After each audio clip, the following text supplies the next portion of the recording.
"Well, Shade, what do you think?"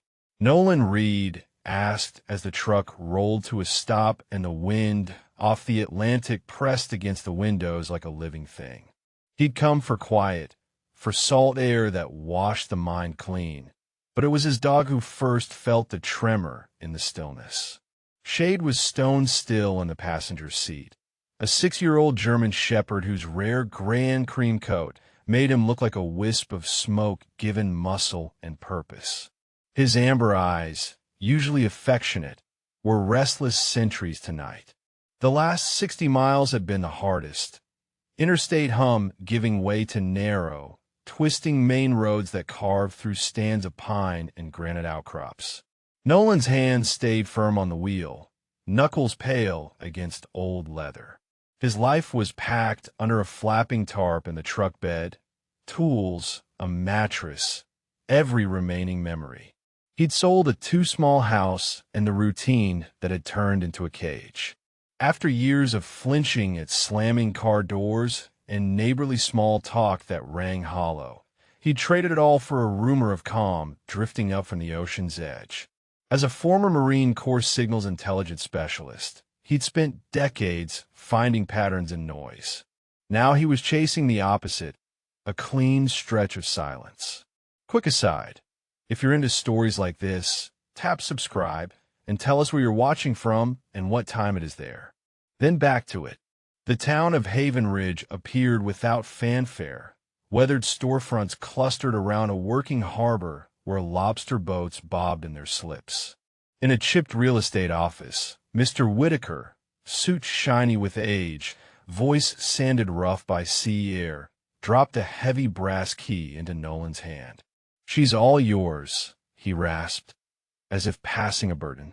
Out on Raven Point, the lighthouse rose from a rocky acre like a scar, plain, gray, and battered by a century of storms. Not a postcard, a survivor. Nolan killed the engine and listened to the wind and distant surf. Home, he thought, not because it promised comfort, but because it promised a simple, honest fight against time and weather. Inside the keeper's cottage, dust and salt clung to everything. He laid out a mattress, a lantern, a gas stove. Shade wouldn't lie down. The dog paced, nose low, pausing at the door with a low growl, then at the window staring into the thick night like there was a shape in it only he could see. "Easy," Nolan murmured, palm warming fur. Shade nuzzled, then resumed his patrol, a gray shadow crossing lantern light. Somewhere above them, a single floorboard would soon have all his attention. Nolan didn't know it yet, but beneath that plank was a secret that would pull him into a legacy and a danger that could cost him everything. How could a house of glass and iron hide something someone might kill for? Dawn spilled pink and gold across a steel-gray sea. Nolan was already moving. Work was a language he trusted. He attacked grime with a soldier's discipline, sweeping drifts of dust that rose like spirits, scrubbing salt film from window panes until the horizon snapped into focus, checking every beam and board for rot. Shade followed with quiet seriousness. His agitation settled into alert companionship. By midday, the cottage felt inhabitable. By afternoon, the tower called. He took the spiral staircase, narrow stone steps that amplified every footfall, past small circular landings littered with artifacts of lives gone. At the top, through a heavy door, the lantern room opened. A glass and iron cage where sky met sea, the old Fresnel lens sleeping at its center beneath a skin of dust. It had once thrown a promise of safety across black water. To Nolan, it felt like standing inside a hell breath. He began to clean.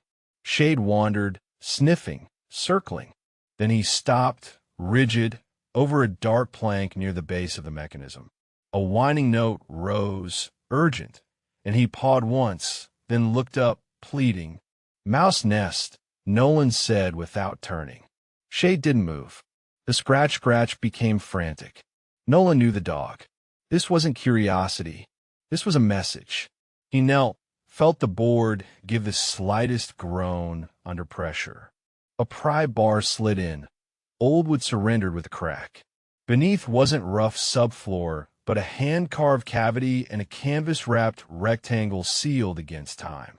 Inside lay two things: a leather-bound journal embossed with a fading compass rose and a hefty brass compass whose needle, when level, didn't point north but settled stubbornly toward a line of water beyond the glass. He opened the journal. Elegant script. Diagrams of stars, coded notations, hand-drawn coastal charts. The first entry punched straight through the years. The sea does not give up its dead. It was more than nostalgia. It was an assignment. What was this pointing him toward? Miles away, in a world of silent elevators and floor-to-ceiling glass, Clayton Mercer stared down at a glittering city. In his late 50s, he wore wealth like a tailored suit, every detail immaculate save for the flicker in pale eyes that gave away the temperature beneath. Sub-zero. On his desk sat a single yellowed chart of the Maine coast amid precise models and contracts. His private line buzzed. The Raven Point property, deed filed this morning, a thin voice reported. Mercer's jaw pulsed. He bought Haven Ridge a piece at a time, greased every committee, but an eccentric will kept this acre out of reach. Years ago, his crews combed the tower and cottage and claimed there was nothing. His instinct said the opposite. To whom? He asked softly. An individual. Nolan Reed. Veteran. Cash buyer. Perfect, Mercer thought. A nobody would breathe where his own men had only stomped. He pressed a button. Rourke. My office. Rourke Hale entered. A large man in functional black, moving like a predator on quiet feet. Our lighthouse has a tenant, Mercer said, tapping the chart. Eyes on him. Constant. Don't spook him. Don't be seen. Let it be the scent hound. When he opens a door, you take what's on the other side. Hale nodded once and disappeared. And out on Raven Point, a man and his dog had already found the first hinge. Days slipped by, timed by tide and light rather than clock hands. Nolan fell into the familiar rhythm of decoding, his SIGINT instincts humming. He cross-referenced tide tables, star alignments, scribbled codes in the margins, traced the coastline with a fingertip. At first, he missed the small changes. A quick flash on the far cliff road, sun on stone, he told himself. The next day, another glint, the telltale stutter of binocular glass. A black SUV began to show up at the scenic pull-out downshore. It stayed too long, too often. After a storm, he found fresh prints in the soft earth near the trees at the edge of his land. Broad, deep, made by heavy boots. Not his. He tried to file under nerves. Hypervigilance didn't switch off just because you wished it would. But Shade wouldn't let him. The dog had become a silent perimeter, spending long minutes staring toward the overlook, the fur along his spine a lifted warning. At night, Shade would stride to the boundary of the yard and issue a low, steady bark into the darkness. No play in it. Then lean into Nolan's leg like a reminder. This is not in your head. Who sits in the shadows and waits? The need for lumber and sealant forced Nolan into town. He left Shade in the truck with the window cracked and a gentle order. Watch R6. Haven Ridge watched him back, curious looks tracking the stranger who'd taken the Marlowe place. After hardware, he went to the diner because that's where a town keeps its heartbeat. The Beacon Grill smelled like coffee, bacon, and the harbor itself. Red booths, crooked black and white photos of boats. Nolan chose a seat with eyes on the door and street. The woman behind the counter was late 60s, white hair pulled back, her smile kind, her gaze sharp. Coffee, hon? She asked, already pouring. Please, he said. I'm Nolan. Ruth Mallory, she replied, offering a hand lined with honest work. You're the one at Raven Point. He nodded. Caleb Marlowe was a friend, she said, name landing like a small prayer. Odd as a loon sometimes, but good to the core. Love that light. Talk to it, even. Nolan slid the journal forward. I found some of his things, he said carefully. He wasn't just a historian, Ruth said, eyes softening. He chased ghosts, folks said. One in particular, a ship named the Wanderer, gone in a hurricane back in 1702. He was sure it went down off your point with something worth more than money. Nolan's stomach tightened. The name was everywhere in the journal. Did he find it? If he did, he didn't tell me. Her warmth cooled as her voice lowered. You seem decent, so I'll tell you straight. There are sharks on land, too. A developer, Clayton Mercer, has tried to get that property for years. Buys up coastline, bullies folks into selling cheap. He gave Caleb hell his last few years. If he learns you're out there, he'll come sniffing. Be careful. The pieces locked together in Nolan's mind. The SUV, the prints, the glass flash. This wasn't paranoia. It was strategy. He paid, thanked her, and returned to the truck. Shade's eyes searched his face. We have his name, Nolan whispered. Why is it so much easier to face danger when you can finally call it what it is? Knowing your enemy narrows your focus. The meditative pace of Nolan's days was replaced with a mission's urgency. Sleep shrank to necessity. Food became fuel. He studied Caleb's journal for the 100th time, then lifted his head to look at the true heart of the lighthouse, the old clockwork designed to spin the lens. Brass gears the size of dinner plates, counterweights, polished shafts, Victorian elegance built to survive storms. If a man like Caleb wanted to hide something no corporate crew would ever find, this was the place. 2 days of careful cleaning and oiling brought the machine back to life. He eased off the brake. The gears began to turn, a deep, satisfying rhythm rising as brass teeth meshed, sound swelling until the entire room seemed to pulse. Shade startled upright as a high, scraping shriek emerged from a gear cluster. The smell of warm, ancient grease hit. The dog trembled, but not from fear. He honed in on that specific housing, whining, then pressing his nose to it, eyes pleading. Nolan killed the mechanism, silence dropping like a curtain. Show me, he whispered, and Shade nudged the iron cover again.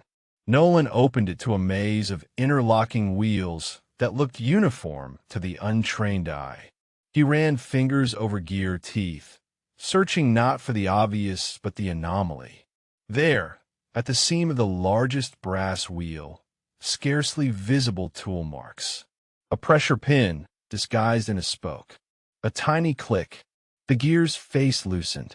It wasn't solid at all. It was a cap. Inside, wrapped in oilskin, a small cylinder. He unrolled parchment, a star chart, but wrong in ways that made his skin buzz. The constellations weren't real, distances impossible. He stared, then thought of a line he dismissed as poetry. On the darkest night, the light itself will reveal the truth. He opened the heavy compass, found an almost invisible seam, and pried. Inside, a precisely ground lens, velvet cradled. The lighthouse was a projector. The lens was the focus. The chart was the screen. The winter solstice would be the night. He could find a wanderer. He just had to wait. Could Clayton Mercer stand still that long? He couldn't. In his office of steel and glass, Mercer listened to Rourke's grim update. He fixes, walks the dog, spends hours up top, can't see what he's doing. Patience snapped.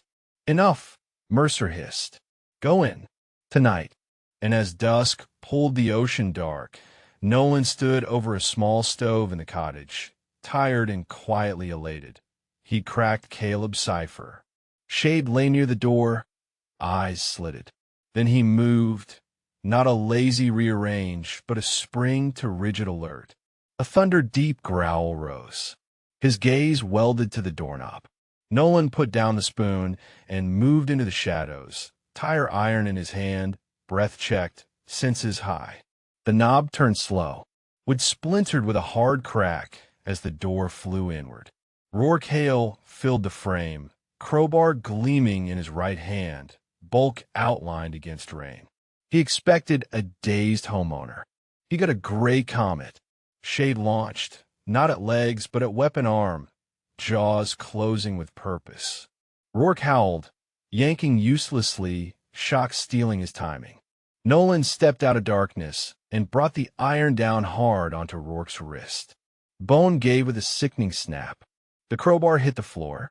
Rourke bellowed and stumbled back, then fled into the storm, rage or promise on his face. Nolan jammed a chair under the shattered knob and knelt by Shade, fingers checking for blood. The dog panted, unhurt, eyes still burning as if to say, "This is not over." What do you do when the quiet place you ran to becomes a battleground? The weather radio answered with a flat, crackling warning. A nor'easter was marching up the coast, a brute with hurricane-force gusts and sheets of rain. Nolan knew what that meant at Raven Point, complete isolation. He boarded windows, hammered loose shingles, stacked firewood, checked lanterns, while the pressure drop-hummed in his bones and Shade stuck to him like a second shadow. By nightfall, the storm hit all at once, a wall of water and wind that made the stone towers sigh and flex, the shriek in the eaves and knife edge. The blast against the cliff mimicked artillery, the wind scream a too familiar sound. Memory tried to drag him backward. Sand grit in teeth, smoke, faces lost, but Shade pressed a cold nose into his palm and brought him back to now. Then a sharp crack from below that wasn't wind or wave, glass breaking. Shade was on his feet, a low, awful growl rolling out. Nolan moved, tire iron in hand, calm arriving with a clear threat. The cottage door creaked. Then a bulked figure in waterproof gear shouldered inside, rain at his back and murder in his eyes. Rourke. His left wrist was a crude splint. He hefted a flashlight like a club. Nolan kicked the table into him and retreated into the tower, slamming the oak door as hail shattered furniture with snarl. The spiral staircase became a deadly funnel. Shade darted ahead, silent. Nolan set ambushes on the landings, striking from darkness, retreating before hail could bring weight to bear. On the third landing, hail lobbed the flashlight. It shattered against stone, plunging them into perfect black. Hail rushed with his full mass and pinned Nolan against the curve, forearm crushing breath.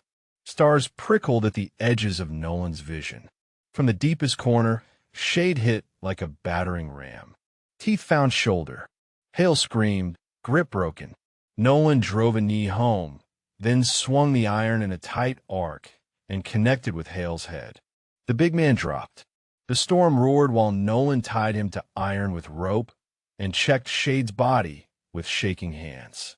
The dog licked a cut on his lip and nuzzled Nolan's palm, patient. Morning stained the world clean. Sheriff Kincaid, 50s gray mustache, eyes tired but fair, arrived with a deputy, took in the boarded windows, the broken door, the hog-tied intruder. "Rourke hail," he said, weary. "Mercer's boy. We'll stack charges. But hear me, Mercer owns half the lawyers in this state. This one will make bail fast, and Mercer will say you attacked him. You're stirring a nest." Nolan had already decided. He grabbed a journal and chart and drove to Ruth. She took one look at his face and locked the diner's door. She called a number she knew by heart. "Evan, it's Aunt Ruth. Come to Haven Ridge. It's urgent." Evan Mallory arrived in under 3 hours, a late-30s attorney whose clean suit and quick eyes didn't cancel out the blue-collar steadiness he shared with his aunt. In the back office, Nolan laid it out, surveillance, break-ins, the fight inside a storm. While Evan's questions sliced to the bone, he examined each artifact, the weight of it growing in his gaze. "This is real," he said finally. Caleb wasn't just cataloging. He decoded a map. He started pacing, thought moving faster than his feet. "Here's how we fight," he said, holding up a finger. "First front, offense. I'm driving to the Capitol tonight to file a confidential, preemptive salvage claim on the Wanderer in your name, using Caleb's work as supporting evidence.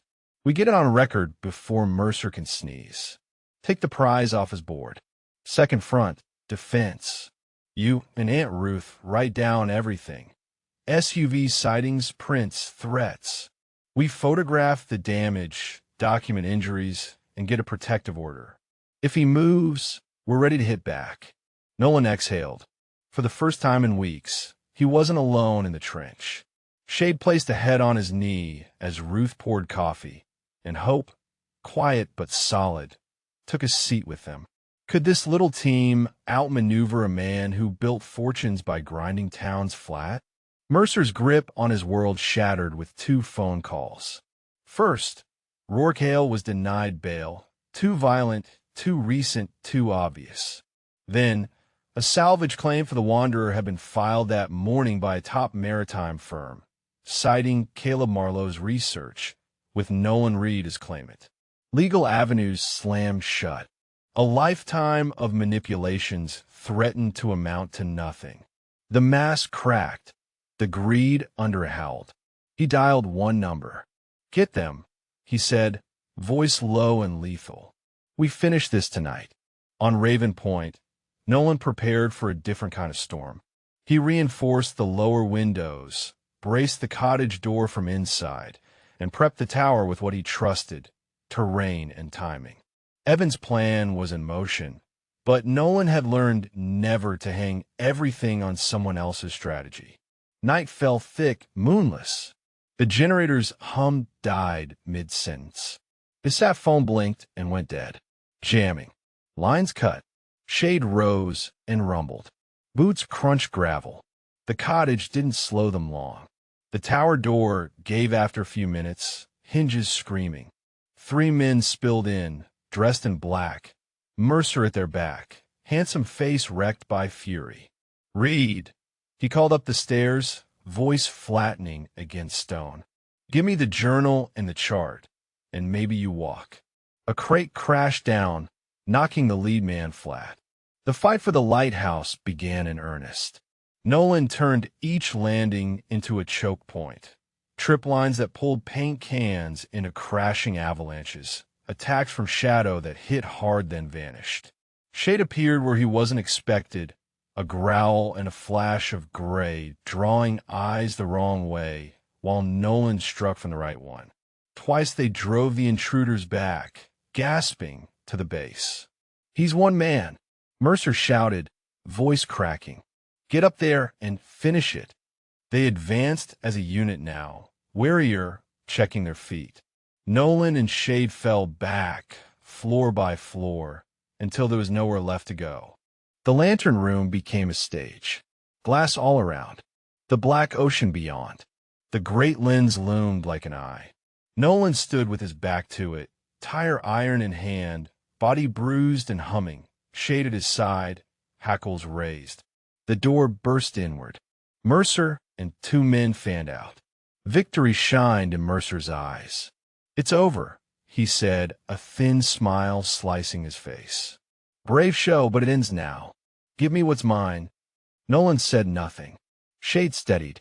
The men stepped in, and then the night outside erupted. Sirens wailed up the cliff road, red and blue lights fanning across glass, coloring faces with justice. Mercer froze, disbelief warping into panic. Below, sheriff's vehicles poured onto the point, doors opening, shouts rising. "Ow!" he whispered, breath fogging the cold air. Nolan's mouth bent into a tired grin. Evan had anticipated the blackout. He'd told Sheriff Kincaid, if Nolan's sat phone drops to dead air in a jam, that's the signal. No call will mean come. Now boots hammered stone stairs from below, deputies climbing, and Mercer finally saw what he'd been chasing. Not a broken man, but a soldier who had led him straight into a trap he hadn't even noticed. The deputies took the tower level by level. In minutes, Mercer and his men were in cuffs, their confidence leaking out on the steps as they were marched down past the very mechanism they'd underestimated. How quickly can an empire unravel once you tug the right thread? Morning brought a different kind of bustle. Sheriff Kincaid took Nolan's statement with a new measure of respect. Evan arrived before sunrise, suit rumpled, eyes sharp, making sure every word was correctly logged, every item tagged. Mercer's swagger was gone, replaced by a dull, calculating silence. His men stared at the floor. The assault on Nolan was enough to start a broader pull on the rope. Investigators began to follow the line into Mercer's deals. Bullying, blackmail, bribes, and financial frost climbed the walls of his empire. Accounts froze. Allies scattered. The story clipped through local news, then regional. It wasn't about a lighthouse anymore. It was about rot finally seeing daylight. A few months later, under the care of state historians and maritime experts, the salvage ship anchored exactly where Caleb's brilliance said it should. Nolan stood on the cliff with a mug in hand, Ruth by his side, Shade's chin on his knee, watching as divers rose and fell with the ocean's breath. No glittering chests broke the surface. What they brought up was better. Bronze instruments greened with age. A ship's bell stamped the Wanderer, wax-sealed letters that somehow endured 3 centuries. It was a time capsule, a voice warmer than gold. As discovered under law, Nolan received a financial reward that ended his worries. But watching that bell lifted into morning light, he knew the real victory belonged to Caleb Marlowe, who no longer felt like a ghost, but a friend whose hand he'd finally grasped across time. Isn't vindication the richest treasure of all? With the bounty secured and the legal noise behind him, Nolan turned toward building. He hired local craftsmen with salt in their blood, men whose grandfathers had fished these waters and paid them well. The stonework of the tower was repointed, iron stripped and repainted in a shining black, the Fresnel lens taken apart prism by prism and cleaned until it threw fragments of rainbow across the room. The keeper's cottage transformed from bunker to home. Warm wood, sunlight, coffee, laughter when Ruth stopped by with pie. He left the tower's ground level for the town. He turned it into a small museum, free to anyone who walked in. On the walls hung copies of Caleb's charts, photographs of the salvage, and a plaque that read, "In memory of Caleb Marlowe, who listened long enough to hear the sea whisper back." School kids dragged their parents in on weekends. Old-timers told stories they hadn't told in years. Nolan would sometimes stand to the side and listen, shade at his heel, and feel the subtle click you only get when something once broken slots back into place. A home is more than walls. It's a light you turn outward. A few months into the new normal, Nolan and Ruth visited the local animal shelter to drop off a donation. The barking and hopeful eyes pull at you, even if you think you're armored against it. Nolan paused at a kennel holding a young shepherd with thoughtful eyes and too much energy for 4 walls. Shade stepped forward and sniffed, tail gently wagging, as if recognizing a younger version of himself. Nolan thought of nights when a heavy nose against his hand kept him from falling back into the same old dark, of the moment in a stairwell where a leap and bite turn a loss into a win. The idea arrived fully formed. He put most of his reward into a foundation and named it the Shade Project. Its mission was clear: pull intelligent, trainable dogs out of crowded shelters and train them to be certified therapy and support companions for veterans dealing with the battles that don't show on skin. Trainers signed on. Veterans reached out. Ruth baked for every graduation. Evan handled paperwork with a grin he tried to hide. Shade watched every session like an instructor, head tilted, approving, correcting, teaching without a word. If a loyal heart can save 1 life, why not 100? A year later, the lantern at Raven Point came alive each evening, not as a navigational necessity, but as a promise. The museum had become a beloved stop, a way for the town to tell its own story back to itself. The Shade Project had already matched its first 5 dogs with veterans across the state, men and women who now had a partner to steady their steps through nightmares and noise.